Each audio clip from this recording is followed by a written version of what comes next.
Alors aujourd'hui, on va décortiquer une histoire assez folle, une relation complexe, presque improbable, entre la FIFA, donc le grand Manitou du foot mondial, les États-Unis et Donald Trump.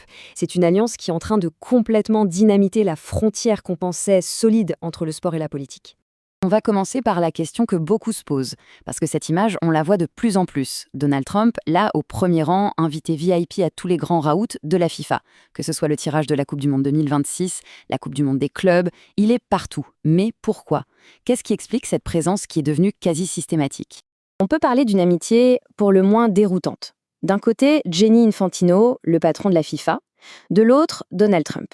Sur le papier, franchement, tout les oppose. Mais pour comprendre ce qui les lie, il faut aller voir un peu plus loin, il faut creuser, regarder leurs motivations et surtout l'histoire qui les a rapprochés. Pour cerner le personnage d'Infantino, il y a un truc essentiel à savoir. Il est fasciné, mais vraiment fasciné, par les hommes de pouvoir, les dirigeants au style, disons, autoritaire. Et sa relation avec Trump, c'est l'exemple le plus spectaculaire de ça. Il y a une sorte de culte de la personnalité pour ces hommes qu'il voit comme des symboles de puissance. Et cette fascination, eh bien, elle brouille complètement les cartes. La frontière entre sport et politique devient de plus en plus poreuse.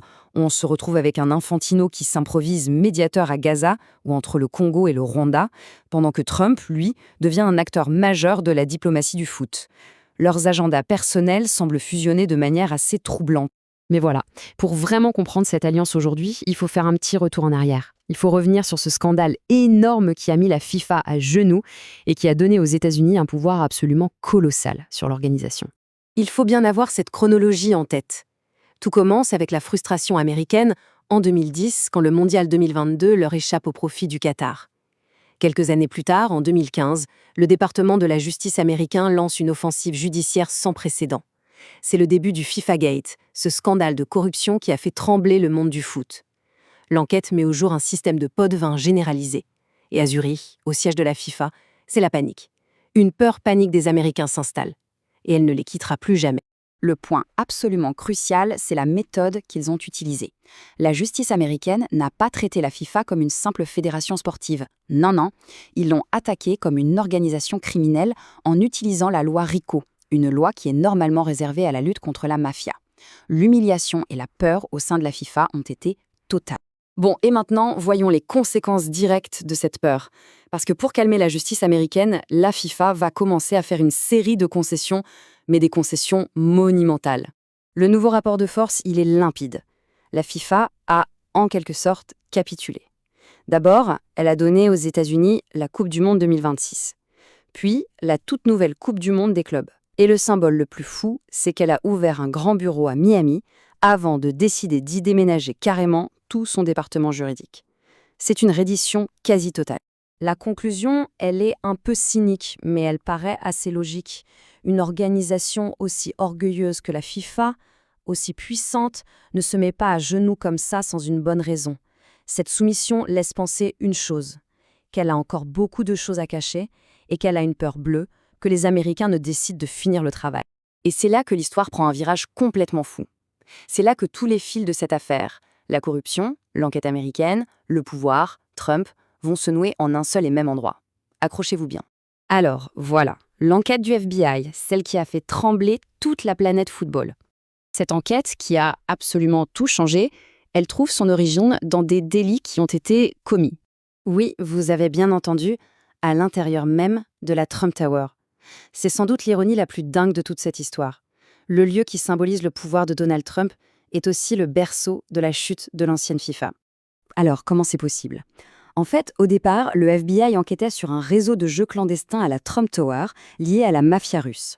Et c'est en tirant ce fil qu'il tombe sur un certain Chuck Blazer, le numéro 2 du foot en Amérique du Nord. Ce Blazer, qui va devenir leur informateur principal, avait fait de la tour sa base d'opération pour des décennies de corruption. Il y avait son bureau et le clou du spectacle, un appartement séparé juste pour ses chats et son perroquet. Le tout bien sûr payé avec l'argent du football. Le crime se passait littéralement chez Trump. Et tout ça, ça nous amène à la situation actuelle. Un nouveau monde, une nouvelle réalité, où le foot n'est plus seulement un jeu, c'est devenu un outil au service de la politique, de l'ego et surtout de la peur. La contradiction est juste flagrante. D'un côté, on a le discours officiel d'Infantino, qui répète à qui veut l'entendre que le foot doit rester apolitique. Et de l'autre, on a les faits. Il fait campagne pour le prix Nobel de Trump, il rencontre des chefs d'État en tête-à-tête en court-circuitant les fédérations locales, il se voit en médiateur de conflits mondiaux. Ces actes sont, par définition, profondément politiques. Et si on veut une preuve, une seule, du nouveau rapport de force, la voici. Récemment, les États-Unis ont commencé à exiger des changements dans le cahier des charges de la Coupe du Monde 2026. N'importe quel autre pays organisateur qui oserait faire ça se ferait taper sur les doigts immédiatement. Mais venant des États-Unis, ça passe. C'est la démonstration parfaite de leur nouvelle domination. On termine donc là-dessus, avec cette question. Quand le sport le plus populaire de la planète devient un simple pion sur l'échiquier de quelques hommes puissants, qui est le vrai gagnant? Eux, sans doute. Mais pour les milliards de passionnés, le football, lui, risque d'y perdre bien plus que des matchs. Il risque d'y perdre son âme. Et ça, c'est peut-être la plus grande défaite de toutes.